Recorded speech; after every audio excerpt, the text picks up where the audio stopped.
स्थिति है बेगूसराय की। उसके अलावा देखिए जल जमाव, भयंकर समस्या बेगूसराय में, जगह जगह जल जमाव, कोई यहाँ बेरोजगारी, पलायन, कितना गिनाएंगे, समस्या ही समस्या है बेगूसराय में। ये सारी समस्याओं को हम लोग को देखना है और उस पर कार्य करना है, और ये कार्य सिर्फ आम आदमी पार्टी ही कर सकती है। विवेकानंद का जो एक स्टेटमेंट है, उठो जागो और जब तक नहीं रुको जब तक तुम्हारे लक्ष्य को प्राप्त नहीं हो जाए, इस बात से आप बहुत प्रभावित। बिल्कुल, हम वैसा ही करते हैं, हम वैसा ही चलते, अभी तो चल ही रहे हैं जब तक कि मेरा लक्ष्य पूरा न हो जाए। मेरा लक्ष्य तो चिड़िया की आंख पर ही रहता है, और विवेकानंद जी की ये लाइन को दोहराते रहते हैं, चलते रहते हैं। सबों से कहना चाहेंगे, आम आदमी पार्टी को वोट दो। आप बटन दबाओ, झाड़ू छापर बटन दबाओ, आम आदमी पार्टी को जिताओ, और आम आदमी पार्टी की सरकार आप बेगूसराय पूरे बिहार में लाइए, और सब मिल करके सरकार बनाएंगे और बिहार को बिहार की गाली से मुक्त कराएंगे, और सारे भ्रष्टाचारी को बिहार से इसी झाड़ू से साफ करके बिहार के बाहर भेज देंगे। उसके अलावा बेगूसराय में देखिए यूनिवर्सिटी नहीं है, बच्चे को दरभंगा जाना पड़ता है, कितना कठिनाई है। जो चीज़ हम बेगूसराय में सुविधा दे सकते थे, उस सुविधा के ऊपर किसी को सोचने की आवश्यकता ही नहीं पड़ी, सोच से बाहर है। कैसे सरकार चला रहे थे भगवान जाने। यहाँ तो टके सेर भाजी टके सेर खाजा, यही हाल है यहाँ पर। इनके समझ से सब कुछ टके सेर ही है। समस्या हाँ, बेगूसराय की लोकल समस्या भी है। वो समस्या क्या है, यहाँ अभी तक कमिश्नरी नहीं आया। अगर बेगूसराय में कमिश्नरी आ जाए तो हमारे DIG और SP तो रहते ही हैं, IG का यहाँ क्षेत्रीय कार्यालय होगा, उसके अलावा कमिश्नर यहाँ पर रहेंगे, तो इतना जो गोलीबारी सब जगह आतंक होता है, उस आतंक पर लगाम लगेगा, अंकुश लगेगा, और इमीडिएट उस पर कार्रवाई होगी, आतंक मुक्त बिहार हो। नमस्कार, मेरा नाम है प्रेम कुमार और आपका कमेंट कर ज़रूर बताइएगा। अभी हम मौजूद हैं बेगूसराय विधानसभा में, और हमारे साथ जो शख्स मौजूद हैं डॉक्टर मीरा सिंह किसी परिचय के मोहताज नहीं है, क्योंकि लंबे अरसों से समाज सेवी और डॉक्टर के पेशे से जुड़े रहे हैं। बहुत बहुत स्वागत है मैडम आपका। नमस्कार, मैं डॉक्टर मीरा 146 बेगूसराय विधान क्षेत्र के प्रत्याशी। पहला प्रश्न तो यही रहेगा मैडम, चुनाव नज़दीक है, आम आदमी पार्टी से आपको सिंबल भी मिल चुका है। जी, क्या कहिएगा? बहुत खुशी की बात है, आम आदमी पार्टी ने अगर सिंबल हमको दे दिया है और हमको प्रत्याशी बनाया है बेगूसराय विधानसभा क्षेत्र से, तो मैं बेगूसराय जिला को हर सुविधा प्रदान करने के लिए तन मन धन से तैयार हूँ। आपका मैम वर्षों से एक अनुभव रहा है, राजनीति के आपका लगाव रहा है शुरू से ही, और अभी एक मौका मिला है, आम आदमी पार्टी से आपको सिंबल मिल चुका है। और बेगूसराय के इतिहास की बात करें तो पहले से पिछली विधानसभा की बात करें तो यहाँ से बीजेपी के उम्मीदवार जीत दर्ज चुके हैं। तो कितना कठिन लगता है कि आम आदमी पार्टी पूरे बिहार में एक भी सीट पहली बार तो चुनाव लड़ रही है, और बेगूसराय से अब जब टिकट मिलता है तो पहला टिकट आपको ही मिलता है। देखिए, आपको पता ही होगा कि बीजेपी जो है ये जाति धर्म की राजनीति करती है, और आम आदमी पार्टी उससे ऊपर उठ के राजनीति करती है। इसको जाति धर्म से कोई लेना देना नहीं है, ये सिर्फ विकास पर काम करना चाहती है। आप देखिए बेगूसराय में बीजेपी ना आज तक बेगूसराय में कमिश्नरी बना, ना ही बेगूसराय में यूनिवर्सिटी आया। जब कमिश्नरी आएगा उसके बाद तो यूनिवर्सिटी आ ही जाएगा। और इस बेगूसराय की जो स्थिति है इतनी दयनीय है कि रोड पर भी अगर ये चलते थे, गाड़ी से भी चलते थे, तो क्या इनको नज़र नहीं आती थी कि जल जमाव कहाँ है, इसका कोई व्यवस्था होना चाहिए। आज पूरे बेगूसराय में डेंगू फैला के रखे हैं, इतना मलेरिया का केसेस आ रहा है। अगर ये पानी में छिड़काव भी कराते, जहाँ जहाँ जल जमाव है कुछ भी छिड़काव कराते, ब्लीचिंग पाउडर कराते, चूना भी करवाते, किरासन तेल भी करवाते, फिर भी डेंगू नहीं फैलता। लेकिन इन्होंने कोई ध्यान नहीं दिया। आपके अनुसार क्या लगता है मैडम, सबसे बड़ी समस्या बेगूसराय में क्या है आपके अनुसार? देख, पलायन, बेरोजगारी का मुद्दा। सबसे बड़ी समस्या है कि हमारे सारे लोग बाहर जाके काम करते हैं, चाहे मजदूर वर्ग हो या पढ़े लिखे हों, कोई भी हो, जब जॉब ही नहीं मिलता है तो लाचारी में वो बाहर जाते हैं। कि बेगूसराय को औद्योगिक नगरी बोला जाता है, इसके बावजूद अगर पलायन कर रहा है, ये तो समस्या है। तो इस पर ध्यान दीजिएगा तब ना। अगर यहाँ औद्योगिक नगरी है लेकिन उसको भी ठप कर दीजिएगा, उसके विकास पर भी आप ध्यान नहीं दीजिएगा, तो फिर रोजगार कहाँ मिलेगा?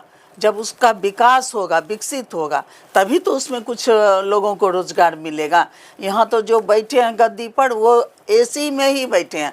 एसी से बाहर निकल के रोड पर पैदल चले तब तो पता चले कि ज़मीन पर क्या है, तो ज़मीन पर तो आते नहीं हैं, तो इनको कैसे पता चलेगा? आम आदमी पार्टी क्या है, ज़मीन पर काम करती है, तो उसको तो सब पता है, रोड़ा किधर है, सही रास्ता किधर है, गड्ढा किधर है। क्योंकि हम लोग तो ज़मीन देख के चलते हैं, उनको तो कुछ पता ही नहीं है। गड्ढा भी तरपा के गाड़ी लेके चले जाएंगे तो उससे फ़र्क क्या पड़ता है? अभी आप क्षेत्र में घूम रही है मैडम, जी। कैसा रिस्पॉन्स आ रहा है पब्लिक? बहुत अच्छा, बहुत अच्छा, जो हम लोग सोचे नहीं थे उससे अच्छा आ रहा है। सब लोग बदलाव चाह रहे हैं, तंग आ चुके हैं सरकार से, सब लोग बदलाव चाह रहे हैं।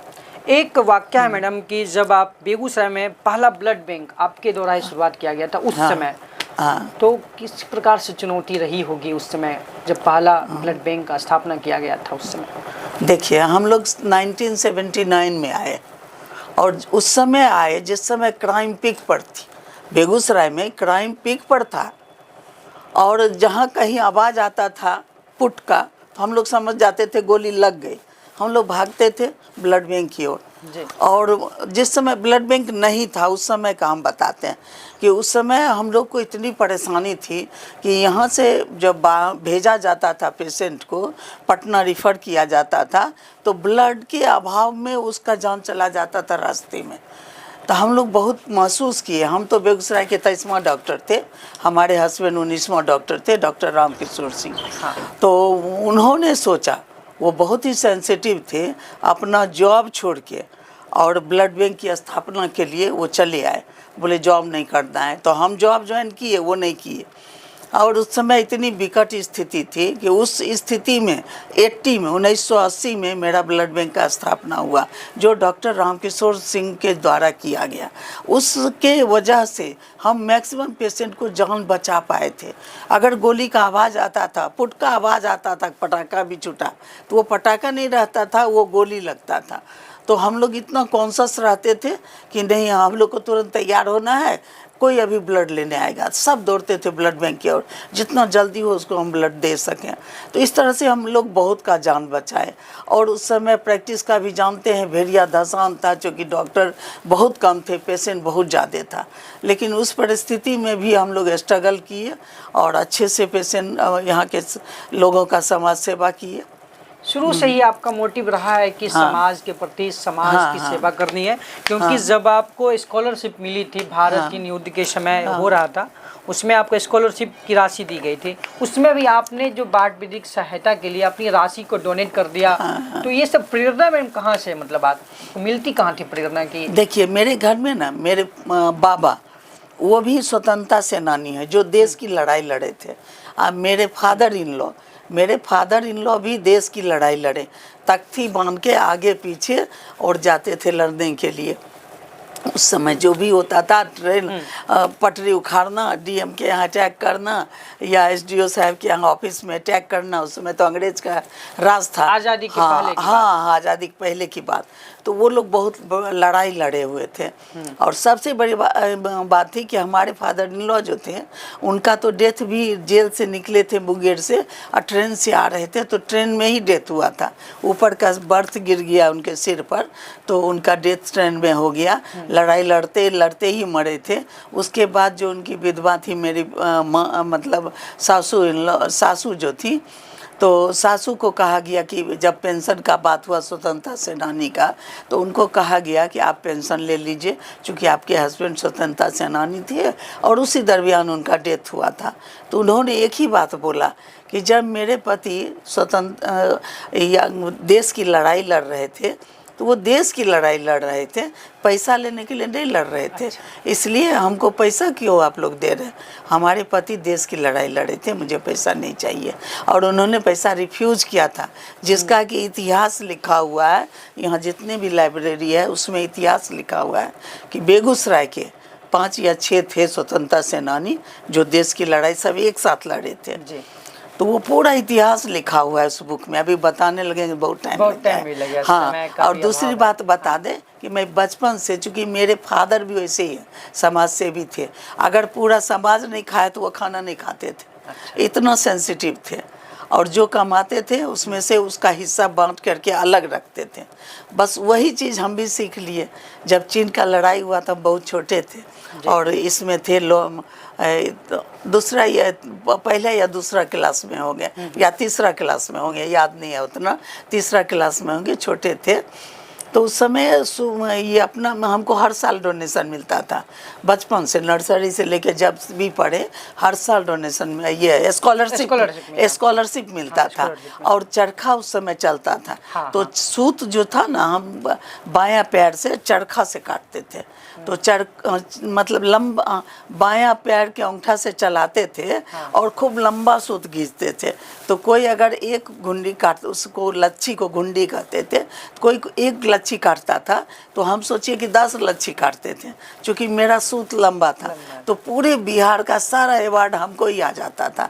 उसमें बहुत सारा सोना चांदी सब कुछ था, तेल साबुन स्नो पाउडर, मतलब ये बिछावन का चादर तकिया और सब घर का सब सामान मिलता था। थान के थान कपड़ा मिलता था जो हम लोग सब खादी ही पहनते थे। और तो इतना उस समय से बचपन से सीखे, उसके बाद आगे बढ़ते गए। उस समय तो स्कॉलरशिप दिए और उसके बाद का जो स्कॉलरशिप हर साल आता था, मेरे पापा का कहना था कि हम तुमको पढ़ाएंगे, तुम अपने स्कॉलरशिप से अपने साथ एक बच्चे, गरीब बच्चे को हर साल पढ़ाओ। तो मेरे साथ एक लड़की पढ़ती थी जिसको कि कोई फीस नहीं लगता था, उसका सारा खर्च हम लोग उठाते थे और मेरे स्कॉलरशिप से वो पढ़ती थी। ये सब दिन मेडिकल तक, मेडिकल में भी गए, डॉक्टरी पढ़ने गए तो उस समय भी हम 3 लड़की का, आदिवासी लड़की का फीस भरते थे, जो मेरे पापा भरते थे। अगर फीस नहीं भरते वो तीनों पढ़ाई छोड़ के चली जाती, तो इसलिए हम तीनों का फीस भरते थे और हमारे साथ सब तीनों लड़की डॉक्टर बनी। एक और उपलब्धि है मैडम, बहुत बड़ी उपलब्धि है आपकी, ये है कि भारत का पहली ऐसी महिला आप बनी, लॉरेंस डिस्ट्रिक्ट गवर्नर पद पे बनी आप पहले। उसका अनुभव कुछ बताइए आप। उसका तो बहुत ही अच्छा अनुभव था। पहले ना लेडी लाइन नहीं हुआ करती थी। मतलब लेडी को लाइन का सर्टिफिकेट नहीं मिलता था, ना उनको एज ए लाइन ज्वाइन कराया जाता था। तो पहली बार हम लगता है 1992 में, हाँ 92 में आया कि लेडी भी लाइन हो सकती हैं। तो हम लाइन बने तो लाइन बनते ही आप, मेरा कार्य इतना अच्छा था, या बहुत समाज सेवा में रात दिन रहते थे, सारे लाइन्स मेंबर मिल के हमको प्रेसिडेंट बना दिए। उसके बाद step wise president, zone chairman, region chairman बढ़ते ही गए। लास्ट में 1999 2000 में वाइस डिस्ट्रिक्ट गवर्नर बने और 2001 में पहली महिला गवर्नर, लेडी गवर्नर बने लायंस के। तो उस समय जो अनुभव था, इस देश में, पूरे देश में जितने लायंस हैं सब में गजब का उत्साह था। मतलब विदेश भेजने के लिए मेरे लिए इतनी तैयारी हो रही थी, इतना ट्रेंड किया गया, मुझे ट्रेंड किया गया, मेरे पति को, डॉक्टर रामकिशोर सिंह को ट्रेंड किया, क्योंकि स्पाउस को भी ट्रेनिंग मिलता है। तो वो स्पाउस का ट्रेनिंग भी 1 साल तक चला था। और वहाँ किस तरह से हम जाएंगे, किस तरह से इंडिया को रिप्रेजेंट करेंगे, इसका ट्रेनिंग पूरे 1 साल हमको दिया गया था। और उस ट्रेनिंग के बाद जब हम वहाँ गए तो वहाँ का बहुत टफ कंपटीशन होता है, क्योंकि पूरे विश्व के लायंस गवर्नर रहते हैं और उस लायंस गवर्नर के बीच में हमको जवाब सवाल करना है और उसमें किसका प्रोजेक्ट कितना पास होता है ये देखा जाता है। तो हम भी बहुत मेहनत करके अपना सारा प्रोजेक्ट का तैयार कर लिए थे और उसमें मेरा 20 पॉइंट था और इतने जैसे ही मतलब आ रहा जितना, सबसे पहली बात बता दें, जब अमेरिका जा रहे थे तो उस समय लोग का हुआ कि आप तो अमेरिकन इंग्लिश नहीं बोल पाइएगा, तो आप तो कभी जीत ही नहीं सकती हैं। तो ये मेरे लिए चैलेंज था कि अगर हम अमेरिकन इंग्लिश नहीं बोलेंगे तो क्या हमारा देश नहीं जीतेगा?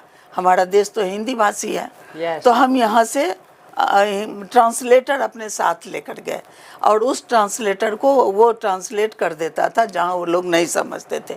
इंग्लिश तो बोल ही सकते थे, भाषण भी इंग्लिश में दिए, लेकिन जहाँ उनको नहीं समझ में आता था ट्रांसलेटर वो ट्रांसलेट करते जा रहा था। तो इस तरह से बहुत टफ कंपटीशन हुआ और सारे मीटिंग 15-16 दिन का हम लोग का कंप्लीट एक होता है, तो सारे मीटिंग में हम कम्पीट किए, कहीं भी 100% मेरा अचीवमेंट रहा। लास्ट में हुआ कि प्रोजेक्ट की बात, कौन कितना प्रोजेक्ट देगा, तो उसमें मेरा पहला प्रोजेक्ट था चलो गांव की ओर। तो चलो गांव की ओर जैसे ही हम अनाउंस किए कि चलो गांव की ओर, चूँकि मैं गांव से आई हुई एक महिला हूँ, मैं नाकोठी, मेरा छोटा सा विलेज है, उस गांव से मैं आई हूँ। डॉक्टरी पढ़ते सारा स्टेप क्रॉस करते हुए मैं डॉक्टर बनी और आज मैं लायंस की पहली महिला गवर्नर बनी हूँ। तो आज मैं आप सबों के पास आई हूँ, तो गांव की ओर आप लोगों का ध्यान आकर्षित करना चाहती हूँ। तो पहला प्रोजेक्ट मेरा है कि चलो गांव की ओर। चूँकि हमारे 60% पॉपुलेशन गांव में रहते हैं, तो हम लोग 40% मात्र शहर में रहते हैं और हम अपनी सुविधा सोचते हैं, गांव की सुविधा कभी सोचते नहीं हैं। 5 स्टार में हमारा मीटिंग होता है, बहुत अच्छा प्रिपरेशन होता है और शराब चलता है। हम बोले कि अगर ये सारे चीज़ को बंद कर दीजिए, क्या हम लोग फील्ड में टेंट लगा के मीटिंग नहीं कर सकते हैं और इन पैसे को ट्रांसफ़र कर दीजिए गांव की ओर, तो सोचिए मेरा कितना बड़ा प्रोजेक्ट हो सकता है। हम भी खाएंगे, गांव के लोग भी खाएंगे, गांव के बच्चे भी खाएंगे। तो ये दिमाग में मेरा था। तो उसके बाद जो 19 प्रोजेक्ट था, इतनी भयंकर ताली के साथ मेरा 20 का 20 प्रोजेक्ट पास कर दिया गया। अब तो वो रिकॉर्ड ब्रेक कर गया मेरा विश्व में, किसी का 20 प्रोजेक्ट पास ही नहीं होता है ना, आज तक हुआ है। तो हम तो विश्व के रिकॉर्ड ब्रेकर रह गए। आज तक सब जगह अगर इसका बात आता है तो टॉपर हम ही कहलाते हैं विश्व के। हाँ, उसके बाद कोई रिकॉर्ड तोड़ा ही नहीं मेरा। और भी सारा था जो प्रोजेक्ट हमको दिया गया, सब में हम मतलब 2% पर गए। 100 करना था हमारा, एक प्रोजेक्ट नहीं 2% गए, 2 गया तो 2% पर थे। वो 100 मांग रहे हो, हम तो 200। गुवाहाटी दादर ट्रेन दुर्घटना हो गई, गुजरात में भूकंप हो गया, बिहार में बाढ़ जैसी समस्या आ गई, आपदाओं से तत्काल राहत कार्य आपके द्वारा किए गए और उसमें 25 लाख रुपए की राशि आप गुजरात भूकंप में भी डोनेट किए थे। इसके अलावा भी आर्थिक सहायता हो, चाहे और भी सहायता स्वास्थ्य से जुड़ी समस्या हो, उसको आपने राहत में शिविर में देने का कार्य किया है। इसके पहला तो बता दें कि आप लोग सुने होइएगा गुजरात में भूकंप आया था। बिल्कुल। उसमें उसके जितने भी हॉस्पिटल थे सभी जमींदोज हो गए, कहीं कुछ नहीं बचा। और उस समय ऐसा त्रायमान था कि जो लोग बचे भी थे उनके लिए दवा कहाँ से आए, हॉस्पिटल में जो डॉक्टर कहाँ से आएंगे। तो खैर आसपास से डॉक्टर तो पहुंचना शुरू कर दिए थे, लेकिन वहाँ जिस समय भूकंप हुआ उससे कुछ ही दूरी पर हमारे को गवर्नर, मतलब हमसे सीनियर गवर्नर, कुछ ही दूरी पर होटल में खाना खा रहे थे। तो उस समय हम गवर्नर थे जिसमें भूकंप आया था, तो अपना कैबिनेट मीटिंग पटना में कर रहे थे। तो उनका फ़ोन आया हम मेरे पास कि मैडम ऐसा ऐसा हो गया है, सो आप इमीडिएट दवा भेजिए। तो चूँकि डॉक्टर आ जाएंगे लेकिन दवा नहीं आ पाएगा, तो इमीडिएट जा कर के हम लोग एयरपोर्ट पर फ्लाइट से बात किए। जितना भी फ्लाइट था जो वहाँ पहुँच रहा था अहमदाबाद, वो सारे फ्लाइट में उन लोग का हुआ अनाउंसमेंट कि 80 kg जो भी दवा हम देंगे वो जाएगा और तब तक जाएगा जब तक कि आप बंद नहीं करेंगे। तो ये आदेश हो गया था। तो हम लोग वहाँ से मीटिंग एडजॉर्न किए, मीटिंग बंद कर दिए और उन लोग को कह दिए कि इस तरह की घटना हुई, आप सभी अब हम लोग के साथ चलिए, पूरा कैबिनेट चलिए। और PMCH चले गए, NMCH चले गए, सब जगह से जा कर के सारे हेड को उठा लिए और हम लोग सभी मिल के हर कंपनी में गए, हर कंपनी से रिक्वेस्ट किए कि आप pack medicine, first aid medicine हमको पैक बॉक्स चाहिए, खुला कुछ भी नहीं लेना है, कोई एक्सेप्ट नहीं करेंगे अगर खुला दीजिएगा। तो हम लोग दवा लाना शुरू किए और हर फ्लाइट में 80 केजी भेजने लगे। जिस समय भूकंप हुआ उस समय से एक हमारा जो तंबू लगा डाक बंगला चौराहा पर, पटना, हाँ, वो 1.5 महीना कंटिन्यू किया। और उस इसके नीचे मतलब बैनर के नीचे हम लोग को इतना पैसा डोनेशन आ रहा था। आपको बता, फर्स्ट जब वहाँ भूकंप हुआ उसके वो गवर्नर जो हमारे पास इन्फॉर्म किए, उनको हमने कहा कि आप इमीडिएट 25 लाख अपने अकाउंट से आप डोनेट कर दीजिए और हम आपको पे करेंगे। तो वो आधे घंटे के अंदर ये 25 लाख रुपया उनको मिल गया। उसके बाद हम लोग 1.5 महीना तक काम करते रहे। इतना डोनेशन आया कि मेरा 1.25 करोड़ से ज़्यादा रुपया बिहार से गया एक। और उतना ही नहीं, हर क्लब से ये जितना भी कपड़ा, खाना, जो भी होता है, तेल साबुन, जिसको जो जुटा, ट्रक भर भर के गुजरात गया। और मतलब अंदाज नहीं कर सकते हैं कि कितना ट्रक गया, कंटिन्यूअस जाते ही रहा 1.5 महीना तक। तो वो पूरे देश से ज़्यादा हमारे पटना का गवर्नर के, मतलब पहली महिला गवर्नर जो हम डॉक्टर मीरा सिंह, तो हमारे तरफ से गया 1.25 करोड़ रुपया से ज़्यादा, एग्जैक्ट नहीं मालूम है लेकिन 1.25 करोड़ से ज़्यादा हुआ। और जितनी भी यहाँ से सामान गया वो इंडिया से किसी भी डिस्ट्रिक्ट से नहीं भेज, किसी भी स्टेट से भी नहीं गया और किसी भी डिस्ट्रिक्ट से भी नहीं गया उतना सामान। तो हमको पूरे देश का अवार्ड मिला। और वहाँ से राष्ट्रपति आए हमको अवार्ड देने के लिए। जो फोटो आपके सामने है वो देखिए, प्रेसिडेंशियल पिन हमको पहना रहे हैं। ये हमारे पूरे देश से सबसे ज़्यादा डोनेशन का प्रेसिडेंशियल पिन था, जो हमको ताज होटल में, हाँ वहाँ, तो ताज होटल में दिया गया। उसमें प्रेसिडेंट आके खुद राष्ट्रपति थे वहाँ के, अमेरिका के। हाँ, तत्कालीन राष्ट्र नहीं, हम लोग के राष्ट्रपति थे देखिए ना, है जेम्स इरविन है जी, इधर लास्ट में जो लिखा हुआ है। अच्छा, जेम्स इरविन हमारे थे। अच्छा, तो ये जेम्स इरविन नहीं है, मेरे बाद वाले हैं। क्योंकि भूकंप में जो भी हम लोग मदद किए, तो हमारा टर्म कंप्लीट होने के बाद तब हम लोग को अवार्ड मिलना शुरू होता है। सबका अचीवमेंट देखा जाता है, कौन किस तरह बाढ़ में कितना किया, भूकंप में कितना किया, उस अचीवमेंट के मुताबिक मिलता है। तो हमको वही प्रेसिडेंट खुद आए थे, उस समय के तत्कालीन प्रेसिडेंट, वो खुद आकर के हमको अवार्ड दिए थे। वहाँ देखिए उनका नाम भी लिखा होगा, बोर्ड होगा भीतर में, वो बोर्ड पर उनका नाम है, वो देखिए उस पर उनका नाम भी, हाँ, उस पर उनका नाम भी लिखा हुआ है। हाँ, तो वो हुआ। उसके बाद और था क्या, एक और मैडम ये भी सवाल है कि नहीं, उसमें कुछ और पूछ रहे थे। एक तो हुआ, हाँ, गुवाहाटी ट्रेन एक्सीडेंट। हाँ, गुवाहाटी ट्रेन, हाँ, तो गुवाहाटी ट्रेन एक्सीडेंट जब हुआ था उस समय दिसंबर का महीना था, भयंकर कुहासा था। मतलब आपको 6 फीट से ज़्यादा दिखाई नहीं देता, 6 फीट का 4 फीट रखिए, इतना घना कुहासा था।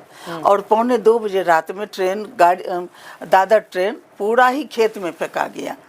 तो हम लोग को पता चला, चूँकि एसडीओ साहब की वाइफ का हम ऑपरेशन किए थे, तो वो मेरे यहाँ ही एडमिट थी और एसडीओ साहब भी यहीं थे। वो घबराए हुए आए, हम लोग को उठाए कि मैडम ऐसा ऐसा हो गया। उस समय कहीं भी कोई घटना होती थी तो मीरा नर्सिंग होम से ही यहाँ का फुल टीम जाता था और एम्बुलेंस जाता था। चूँकि बेगूसराय में एक ही एम्बुलेंस था, उस समय एम्बुलेंस की कहीं सुविधा नहीं थी, और मीरा नर्सिंग होम में ये सुविधा थी। मेरा स्टाफ था, हम लोग सारा स्टाफ एम्बुलेंस लेके, 2 गाड़ी, मेरा जिप्सी था उस समय, तो हम जिप्सी लेके खुद रेलवे ट्रैक के बगल से चल रहे थे कि जहाँ कहीं भी लाइट दिख जाए, तो ये पता था कि लाखों के इधर ही हुआ है। तो हम लोग ट्रैक पकड़ के जिप्सी से गया और एम्बुलेंस रोड से गया, सारा स्टाफ, दवाई, सब चीज़ के साथ। जब हम लोग वहाँ पर लाखों के पास पहुँच रहे थे, तब देखते हैं कि टॉर्च जल रहा था। तो हमको लगा जरूर यहाँ कोई आदमी होगा। हम एकदम नज़दीक गए तो टॉर्च का, तब उनके पास गए तो बोलते हैं आप यहाँ कहाँ आ गई, इतना घनघोर अंधेरा में आपको आना नहीं चाहिए, जानते हैं न कुछ भी हो सकता था। हमने सर इस समय आपकी कोई आवश्यकता नहीं है, आवश्यकता मेरी है। क्योंकि दुर्घटना जो हुआ, कितने लोग घायल हुए होंगे और उन घायल का इलाज करना था। और उसके बाद जब डीएम साहब को बोले तो बोले कि नहीं मानिएगा तो जाइए, देखिए खेत में सब लोग बैठा हुआ है और वहाँ जा कर के उन लोग को देख लीजिए। तब फिर हम आगे गए, जब उन लोग के पास रेलवे ट्रैक के उस पार गए तो देखते हैं खेत में गोल गोल हो कर के सब बैठा हुआ है। और उसके बाद जब हम लोग उनके पास गए, कोई बताने के लिए तैयार नहीं कि हमको हाँ हुआ क्या है, हम लोग कैसे एक्सीडेंट किए, कोई नहीं बोलता था। जब बहुत अपना दवाई दिखाए, स्टेथो दिखाए, बीपी इंस्ट्रूमेंट दिखाए, देखिए आप लोग के सेवा के लिए आए, हम लोग डॉक्टर हैं, तब वो कहता है कि हम लोग डरे हुए थे, यहाँ हल्ला हुआ कि यहाँ पर डकैती कर लेगा। इसी डर से ना हम लोग कुछ नहीं बोल रहे हैं और हाँ हम लोग चुपचाप बैठे हुए हैं। तो जब बताए तब वो लोग बताना शुरू किया कि एक इंजरी हुआ जो कि कोमल के हस्बैंड थे, वो IPS थे। जस्ट 14 दिन पहले शादी हुई थी कोमल की, हनीमून मनाने गई हुई थी, तो उसके साथ एक सर्वेंट था और उसके हस्बैंड का डेथ हुआ, उसको पता नहीं था, वो कहीं पर लेटे हुए थे। तो हम जब पहुँचे ना तो बोली उसको उनको गाड़ी पर लिए अपना, मैडम ना हाँ कोमल वो डॉक्टर की बेटी थी, धनबाद के डॉक्टर। उस समय तो नहीं पता था कौन थी क्या थी, उस समय तो एज ए मानवता हम लोग सेवा कर रहे थे। तब उनको जल्दी से हम अपने जिप्सी में लिए और उस पर जाके एम्बुलेंस पे दे के हॉस्पिटल भेजे। और मेरे पास तो बहुत सारा बहुत पेशेंट था जिसका कहीं हाथ टूटा था, चोट लगा था। तो उनको जब वहाँ भेजे, फिर फ़ोन किए डीएम साहब को कि एक केस हम भेज रहे हैं, जैसा सर देख लीजिए हॉस्पिटल में कि इनका क्या स्थिति है, हमको तो कुछ गड़बड़ लग रहा है। तो समझ गए, तो वहाँ पर गया था वो डीएम साहब का कुछ देर। तो उसके बाद हम अपना सब पेशेंट का ट्रीटमेंट करने लिए पूरे बेगूसराय के डॉक्टर का क्लिनिक खुलवा दिए। जितना वहाँ सुधा में फ़ोन किए कि 2 ट्रंक लोरी आप दूध भेजिए इमीडिएट, बच्चे लोग रो रहे हैं। फिर पूरा दुकान में दब खुलवाए। हमारे लायंस क्लब के राजा राम सुल्तानिया उस समय बहुत काम करते थे, तो उनको फ़ोन किए कि सर ऐसा ऐसा दुर्घटना हुआ, सब दुकान से जो चूड़ा गुड़ जो बिस्कुट जो भी है आप यहाँ भिजवा दीजिए और उसके बाद हम लोग हिसाब करेंगे। शायद मैडम यही कारण है कि अभी आप जब जा रहे हैं पब्लिक से मिलने तो पब्लिक का प्यार आपके ऊपर मिल रहा है, इसका पॉजिटिव रिस्पॉन्स है। पूरे देश से रेलवे का अवार्ड आया था, पूरे देश का रेलवे का अवार्ड आया था। स्वामी विवेकानंद का जो एक स्टेटमेंट है, उठो जागो और जब तक नहीं रुको जब तक तुम्हारे लक्ष्य को प्राप्त नहीं हो जाए, इस बात से आप बहुत प्रभावित। बिल्कुल, हम वैसा ही करते हैं, हम वैसा ही चलते, अभी तो चल ही रहे हैं जब तक कि मेरा लक्ष्य पूरा न हो जाए। मेरा लक्ष्य तो चिड़िया की आंख पर ही रहता है और विवेकानंद जी की ये लाइन को दोहराते रहते हैं, चलते रहते हैं। और भी मैडम क्या सुझाव देना चाहिएगा अभी वर्तमान, अगर पूछा जाए आपसे, आपने एक लंबा जीवन समाज सेवा, स्वास्थ्य क्षेत्र में समर्पित किया है। जब आप अब जो है वर्तमान में आम आदमी पार्टी से विधानसभा चुनाव लड़ रही है, राजनीति में आने का मुख्य उद्देश्य क्या है मैडम? कितना अच्छा तो चल रहा है आपका। देखिए, जब हम तो गवर्नमेंट जॉब में थे, जब हम जॉब से रिटायर किए तो 2018 में, तो हमको लगा कि जितना देर हम हॉस्पिटल में टाइम दे रहे थे, कम से कम वो टाइम 8 घंटे हम समाज सेवा में दें। इस पर किसी का अधिकार नहीं है, क्योंकि हम जॉब करते थे, रिटायर किए, तो वो समय मेरा एकदम स्पेशल है और ये जाना चाहिए समाज को। तो समाज सेवा तो बचपन से कर रहे हैं, लेकिन ये 8 घंटा स्पेशल था कि नहीं इतना हमको देना ही है और बेगूसराय का विकास करना है। जिस हालत में भी हो, बेगूसराय का विकास हो चाहे बिहार का, जहाँ कहीं भी मीटिंग होता है हम सब जगह जाते हैं और सभी को समझाते हैं कि अरे बिहार का विकास करो। इतना गाली तो सुनते हो, जहाँ जाते हो तुमको बिहारी कह के पुकारा जाता है, ये बिहारी का गाली तो हटा दो और समाज सेवा करते रहे। आपको बता दें कि जब रिटायरमेंट के बाद आम आदमी पार्टी, पहले हम 2012 में ही ज्वाइन किए थे, लेकिन उतना एक्टिव नहीं थे चूँकि गवर्नमेंट जॉब में थे। 2018 के बाद रिटायरमेंट के बाद से मतलब आम आदमी पार्टी से जुड़ी? हाँ, 2012 से 2013 में 2012 पार्टी की सरकार, 2013 में तो वहाँ दिल्ली की बनी। 2014 में भी यहाँ इलेक्शन लड़ा गया था बिहार में, अच्छा। लेकिन उस समय उतना कोई उतना खास कोई नहीं था, कोई सीटर नहीं जीते, लेकिन लड़े थे। और उसके बाद फिर 2019 में लड़े, तो 19 में आम आदमी पार्टी के शीर्ष नेतृत्व बोल दिए कि इस बार हम नहीं लड़ेंगे, नहीं तो हम लोग बहुत ज़बरदस्त तरह से तैयारी किए थे। तो इस बार उनके द्वारा आदेश हुआ कि हम ये लड़ेंगे, तो हम लोग अब इसके चुनाव की तैयारी कर रहे हैं। लेकिन हमारा मुख्य उद्देश्य यही था, विकास, बिहार का विकास, बेगूसराय का विकास। जी बिल्कुल। एक प्रश्न ये भी है कि बिहार वर्षों से बाढ़ की समस्या से ग्रसित रहा है, और जब बिहार में बाढ़ आती है उस समय जो आपदा आती है इतनी त्राहिमाम होती है कि अस्त व्यस्त हो जाती है। उस समय मैडम आपकी काफ़ी सहभागिता देखने को मिलती है, इसको किस प्रकार से देखते हैं? देखिए, खगड़िया में हम पोस्टेड थे, सरकारी नौकरी में थे, और खगड़िया में मेरा पोस्टिंग था। तो बाढ़, भयंकर बाढ़ आया हुआ था। तो उस समय सब हम लोग सोचने के लिए बाध्य हो गए कि गांव में जो फंसी हुई है तो उनका डिलीवरी होगा तो कैसे, चूँकि हम गायकोलॉजिस्ट थे तो डिलीवरी पर मेरा ज़्यादा ध्यान गया, फोकस हुआ। अब बाकी तो सारे लोग थे ही करने के लिए, लेकिन इस और किसी का ध्यान नहीं आता, इसलिए हम उस पर विशेष ध्यान दिए कि डिलीवरी पेशेंट वहाँ से चलेगी तो यहाँ से सदर हॉस्पिटल आते आते शायद उसको रास्ते में डिलीवरी हो जाए। और ऐसी घटना हुई, बहुत पेशेंट सीरियस हो गई जो नहीं पहुँच पाई हमारे हॉस्पिटल तक।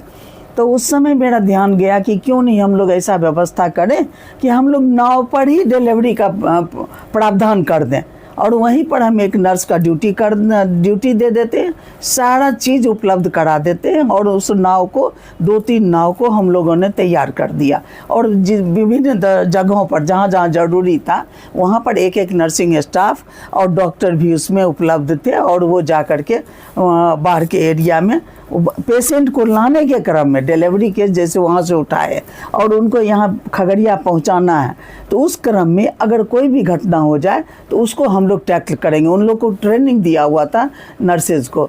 और वहाँ से क्या हुआ कि बहुत एक पेशेंट ऐसा हुआ कि वहाँ से चली नाव में ही डिलीवरी हुआ, कहीं कोई परेशानी नहीं हुआ, इतना अच्छा से हुआ। उसको हम लोग खगड़िया बुलाए और सारे एडमिनिस्ट्रेशन को दिखाए कि देखिए ये होता है। अगर आप पेशेंट को सीधे कहते हैं कि जाओ नाव से ले आओ, नाव से कैसे आ जाएगा, रास्ते में डिलीवरी होगा तो उसको कौन देखेगा।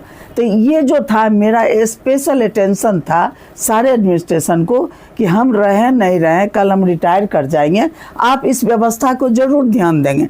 एक कहानी आपको बताते हैं कि जब हम खगड़िया गए थे, खगड़िया ने झारखंड में मेरा पोस्टिंग हो गया 8 साल के लिए। जब बिहार और झारखंड बाइफरकेट हुआ तो झारखंड में मेरा पोस्टिंग हो गया। उस समय हम गवर्नर थे, विश्व भ्रमण में निकले हुए थे, हमको पता ही नहीं चला कब मेरा ट्रांसफ़र हो गया। तो झारखंड हम ज्वाइन कराए। जैसे झारखंड ज्वाइन किए, आज ज्वाइनिंग दिए, कल होके हम अपने क्षेत्र में काम करने गए, हमको बड़ा बड़ा घोड़ा एकदम आतंकवादी सब घेर लिया। तो हम उस समय जीप खूब अच्छा से चलाते थे, मेरा ड्राइवर डरा तो हम बोले बगल हो जाओ, हमको चलाने दो, पहले हमको मारेगा तब ना तुमको मारेगा, तो इतना घबराओ नहीं। उसके बाद उसको लेकर के हम वहाँ हटा दिया, हम अपने चला। तो सब जब घेर लिया तो घबराना क्या है, तो हम बहुत अच्छे से उनको आदर देते हुए और विनम्र भाव से एकदम नीचे उतर गए। नीचे उतर के उन लोगों को कहे कि हमारा तो पोस्टिंग हुआ है, आपके यहाँ मेरा सेंटर है, हम तो देखने आए हैं। उसके बाद जानते हैं वो नहीं, जैसे ये बात हम बोले ना कि एक घोड़ावल से नीचे उतर गए, आप बाकी घोड़ा को इशारा दिए कि तुम लोग जाओ। वो आकर के तब हमको समझाने लगे कि इस गांव में बिना हम लोग से पूछे कोई अंदर नहीं आता है, आपको नहीं पता था इसीलिए आ गए। तो हम उनको बताया कि देखिए बिहार से मेरा पोस्टिंग हुआ है, हम तो यहाँ रहेंगे और काम भी करेंगे, तो हम कैसे काम करें ये तो हमको बता दीजिए।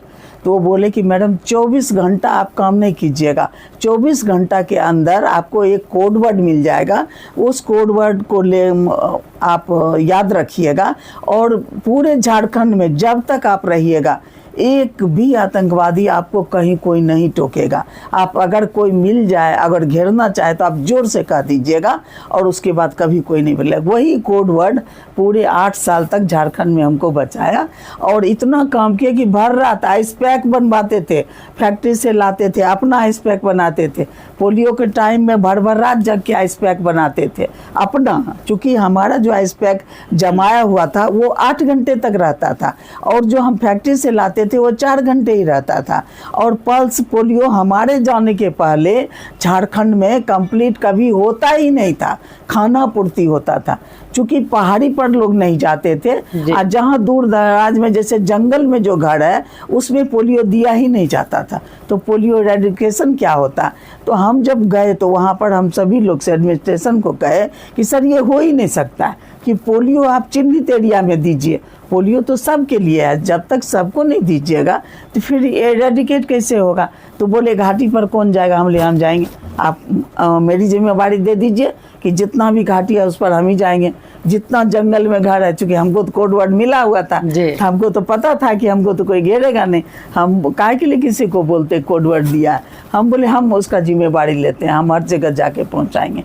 वही हुआ, स्टार्ट करवाए, सब पहाड़ी पर हम खुद चल के जाते थे और वहाँ दिलवाते थे जहाँ ज़रूरत होता था। आतंकवादी को 100 की संख्या में बैंक डकैती करके जा ही रहे थे, वो लोग 100 की संख्या में थे।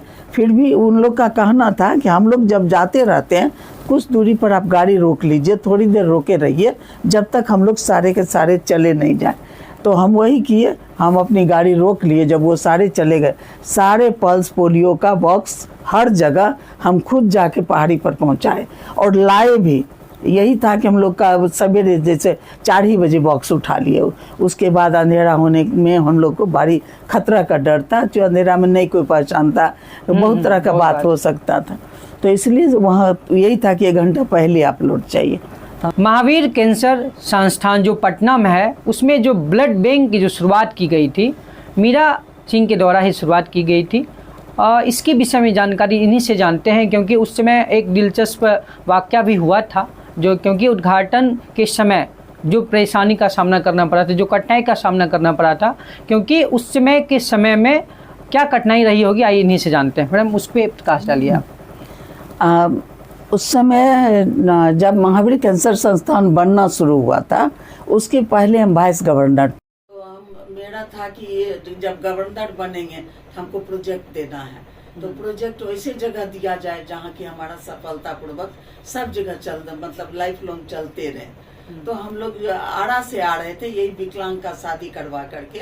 उस समय आरा में जितने भी, आरा या पूरे बिहार में जितने भी विकलांग मिलते थे, तो मेरा एक हॉबी था कि उसको किसी तरह जॉब मिले, वो कमाए खाए। ऐसा नहीं कोई लगे कि हम जो विकलांग नहीं हैं उनका जिंदगी अलग है और उनका जिंदगी अलग है। इस सोच को हटाना चाहते थे। हम चाहते थे वो भी अच्छे से रहें और हम लोग की तरह रहें। तो हम जब उधर आरा से आ रहे थे विकलांग का शादी करवा के, तो वहाँ से जब लौटे तो देखिए महावीर कैंसर संस्थान, तो हमको लगा हम यहीं पढ़ देंगे, महावीर जी के नाम पड़ा है, अच्छा संस्थान होगा, इसलिए मेरा प्रोजेक्ट यहीं जाएगा।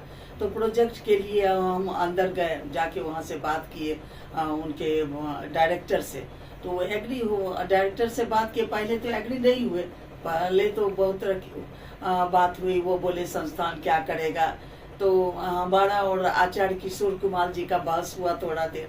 बहस होने के बाद तब हम भी उनको बोले कि एक व्यक्ति अगर चाह लेगा तो वो महावीर कैंसर संस्थान में कोई भी प्रोजेक्ट दे सकता है। हमने 2 प्रोजेक्ट आपको ऑफर किया है, एक ऑपरेशन थिएटर, दूसरा ब्लड बैंक। आप जो चाहें, आपको ऑपरेशन थिएटर चाहिए तो हम ऑपरेशन थिएटर दे सकते हैं, दूसरा ब्लड बैंक दे सकते हैं, क्योंकि ये मेरे पहुंच के अंदर है। खुद ब्लड बैंक चला रहे हैं और आप डॉक्टर हैं, ऑपरेशन थिएटर का भी आइडिया है। जो आपके यहाँ जरूरत है, अभी नया खोले हैं, दोनों में से कोई भी नया, कोई भी कैंसर के मरीज के इलाज के लिए आपको ब्लड बैंक चाहिए, बिना ब्लड बैंक का आप नहीं कर सकते इलाज। तब वहाँ पर उनसे बहुत हुआ, तो उसके बाद हुआ कि ठीक है हम आपको जगह देते हैं, आप दीजिए। तो उस समय नीचे रोड़ा वोड़ा बिछा हुआ था, फर्स्ट फ्लोर ढलाई हुआ था, सेकेंड फ्लोर बन रहा था। तो वहाँ से जुड़े और हम लोग पूरे देश से चंदा कलेक्शन करके महावीर कैंसर संस्थान को दिए। बहुत कितना दिए इसका कोई लिमिटेशन नहीं, लेकिन हर कोई को रसीद मिलता था, चाहे कोई 100 रुपया भी दिया तो महावीर कैंसर संस्थान से उसको रसीद जरूर मिलता था, प्राप्ति रसीद। तो इस तरह से महावीर कैंसर संस्थान में हम लोग 3rd फ्लोर में, पहले तो 1st फ्लोर में था, फिर जैसे जैसे एक्सटेंशन होते गया 2nd में गया ब्लड बैंक, फिर 3rd में गया, अभी 3rd फ्लोर पर ब्लड बैंक है, जो कि लायंस ब्लड बैंक है। वहाँ Lions blood bank Mahavir cancer संस्थान लिखा हुआ, वो मेरे गवर्नरशिप में ही दिया गया था। और उसके साथ संस्था में जो ब्लड बैंक की जो शुरुआत हुई थी, उसका उद्घाटन का जो सिलसिला हुआ, स्टार्ट हुआ, उसमें क्या बात हुई है? हाँ, इसकी तो उसमें जो ब्लड बैंक तो दिए हम अपने गवर्नरशिप में। हाँ। और उसके बाद भी था ब्लड बैंक का तो हम लोग कर लिए वहाँ पर। और ये उद्घाटन में इसका लाइसेंस मिलता है वो गवर्नमेंट से, तो वो लाइसेंस हम लोग दिलवाए, चूंकि उसमें कंपोनेंट भी डाले थे। कंपोनेंट का था कि जो प्लेटलेट्स आप देख रहे हैं ना, तो बिहार में पहली बार लायंस मतलब लायंस गवर्नर के माध्यम से यहाँ बिहार में हम दिए थे कंपोनेंट का मशीन, जो कि वो करीब उस समय 35 या 36 लाख का एक मशीन आया था। उसके अलावा और सारा मशीन भी दिया गया था। तो वो ब्लड बैंक की स्थापना में कंपोनेंट खास था कि वहाँ कैंसर मरीज को बहुतों को प्लेटलेट्स चाहिए था, तो वो प्लेटलेट्स के लिए वहाँ पर सेल सेपरेटर मशीन दिलवाए थे। बाकी ब्लड बैंक का जो नॉर्मल ब्लड बैंक का है वो सारा सामान था। ये स्पेशल था कि वहाँ पर सेल सेपरेटर मशीन इमीडिएट होना चाहिए ताकि कैंसर मरीज को सुविधा प्राप्त हो सके। तो ये जब सारा कुछ कर ही रहे थे कि उसी में बात आई कि यहाँ पर पेडियाट्रिक ऑन्कोलॉजी का खुल रहा है, सो इसमें उद्घाटन के लिए किनको बुलाया जाए। तो हमने ऑफर किया कि राष्ट्रपति जी को बुलाइए, कलाम साहब को, और हम इसका जिम्मेवारी लेते हैं, हम उनको ले आएंगे। तो फिर 3 महीना के अंदर ही खोलना था। और हमने माननीय अब्दुल कलाम जी को इनवाइट किया। हाँ, बस माननीय श्री APJ अब्दुल कलाम जी के ऑफिस में हमने फ़ोन करवाया। उनके पीए के द्वारा उनको कहा गया कि इस तरह के बच्चे का ऑन्कोलॉजी का उद्घाटन हो रहा है, हम अगर राष्ट्रपति जी हमारे बच्चे से इंटरेस्ट रखते हैं, इसलिए उनको कहिए, वो जरूर टाइम देंगे। इतना अच्छा हम लोग का संयोग था कि उनको कहा गया और हमको टाइम भी मिल गया। मीटिंग में ही 10 मिनट के मीटिंग में उनसे हमको हाँ एक्सेप्टेंस मिल गया। फिर तो जब APJ अब्दुल कलाम जब आए बिहार या और यहाँ वो कैंसर संस्थान में, सभी बच्चों के साथ इतना इन्वॉल्व हो गए कि उसका खिलौना लेके उसको खिलाए, उससे खूब बात किए, मतलब इतना ज्यादा भावुक हो गए थे, बहुत रोए भी। और हम लोग के साथ तो इतना इन्वॉल्व थे कि चूंकि उनके प्राइवेट सेक्रेटरी में, उन लोग का सेक्रेटरी में 2-3 को ID मिलता है, तो ID में हमको, डॉक्टर रामकिशोर सिंह को और उनका जो पर्सनल था, बस इतना ही लोग साथ चल रहे थे। तो हम लोग को तो ऐसा लगा ना कि मतलब टाइम भूल गए। हम लोग को कहना पड़ा कि सर पटना में और सारा प्रोग्राम है, अब यहाँ से आपको निकलना भी होगा, तो जल्दी से मीटिंग कर लीजिए। हम लोग 5 मिनट में मीटिंग खत्म करके उनको और सारे प्रोग्राम में ले गए। लेकिन ये बड़ा इम्पोर्टेंट प्रोग्राम था। और महावीर कैंसर संस्थान में पेडियाट्रिक ऑन्कोलॉजी के उद्घाटन में ही अब्दुल कलाम जी को लाया गया था। ये उस समय बहुत बड़ी हाँ, बहुत बड़ी उपलब्धि थी। बातचीत को मैम आगे बढ़ाते हुए ये अब कहना चाहेंगे, ये आपके जो भी आपके साथ हुआ है अभी तक, एक इतिहास जुड़ा, अगर बातचीत करने लगे हमको लगता है 1-2 दिन काफ़ी कम पड़ जाएगा। तो लेकिन चुनाव का समय, आप भी काफ़ी व्यस्त हैं, तो लास्ट समय में, क्योंकि नामांकन आपका 14 अक्टूबर को कीजिएगा, 16 अक्टूबर को आप नामांकन कीजिएगा, सिंबल भी आप लेके आ गए, सिंबल लेके आ गए, तो क्या लास्ट समय में आप पब्लिक से क्या अपील करना चाहिएगा? हम बेगूसराय की जनता से कहना चाहेंगे कि इस बार आप आम आदमी पार्टी को वोट दें, झाड़ू छाप पर मोहर लगाकर विजय बनाएं। आप कहेंगे कि झाड़ू छाप पर क्यों? मैं बताती हूँ कि झाड़ू छाप पर आप मोहर देंगे तो आम आदमी पार्टी की सरकार आएगी, जो कि आप जानते हैं कि दिल्ली में भी काम कर चुकी है ये अरविंद केजरीवाल जी का मॉडल, और ये अभी पंजाब में भी कर रही है।